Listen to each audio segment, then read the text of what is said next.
இன்றைக்கி எப்படி 10 நிமிஷத்தில் வீட்டில் ஈஸியாக பரோட்டா சால்னா பண்ணலான்னு வாங்க பார்க்கலாம். ஃபஸ்ட்டு பட்டை, கிராம்பு, ஏலக்காய், சோம்பு இந்த மாதிரி தாளிக்கிற ஐட்டம் எல்லாத்தையும் போட்டுக்கோங்க. ஸ்டார் பட்டை, கருவேப்பிலை, பச்சை மிளகா ஒரு 4 போட்டுக்கோங்க. வெங்காயத்தை அள்ளி போட்டுக்கோங்க. அதுக்கப்புறம் நல்லா வதக்கி விடுங்க. வதக்கிறதுக்கு தேவையான அளவுக்கு உப்பு போடுங்க. நான் கல் உப்பு போட்டிருக்கேன். நல்லா சீக்கிரமாக வதங்கிடும். நல்லா வதங்குதான்னு நல்லா எண்ணெயிலேருந்து பிரிஞ்சுற அளவுக்கு வதக்கி விடுங்க. வெங்காயத்தை நல்லா வதங்கிருச்சா, இப்போ இஞ்சி பூண்டு பேஸ்ட் எடுத்து போட்டுக்கோங்க. அப்புறம் தக்காளி, மஞ்சத்தூள், புதினா, கொத்தமல்லி எல்லாத்தையும் போட்டு நல்லா வதக்கின அப்புறம் இன்றைக்கி 1/2 கிலோ சிக்கன் எடுத்து வச்சுருக்கேன். அந்த சிக்கனையும் எடுத்து போட்டுருங்க. போட்டுட்டிங்களா? 1/2 கிலோ சிக்கன் எடுத்து போட்டுட்டு அதையும் நல்லா வதக்கி விட்டுக்கோங்க. அப்புறம் மிளகாத்தூள், மல்லித்தூள், சிக்கன் மசாலா, பெப்பர் தூள் இது எல்லாத்தையும் போட்டு நல்லா வதக்கிக்கோங்க.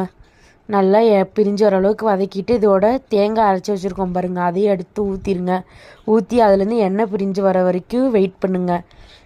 இதுக்கப்புறம் நம்ம இதில் பரோட்டா சால்னாக்கு ஒரு இது இருக்குது. அது கொண்டு வரதுக்கு ஒரு மெயின் இன்க்ரீடியன்ட் கடலை மாவு இருக்குது பாருங்கள். கடலை மாவில் தண்ணியை கரைச்சி ஊற்றிடுங்க. தண்ணியை கரைச்சி ஊற்றிட்டு உங்களுக்கு எவ்வளோ தண்ணி வேணும் ஊற்றிக்கோங்க. பரோட்டா சால்னா ரெடி. எப்படி இருக்குன்னு கமெண்ட் பாக்ஸில் சொல்லுங்கள். மறக்காமல் ட்ரை பண்ணி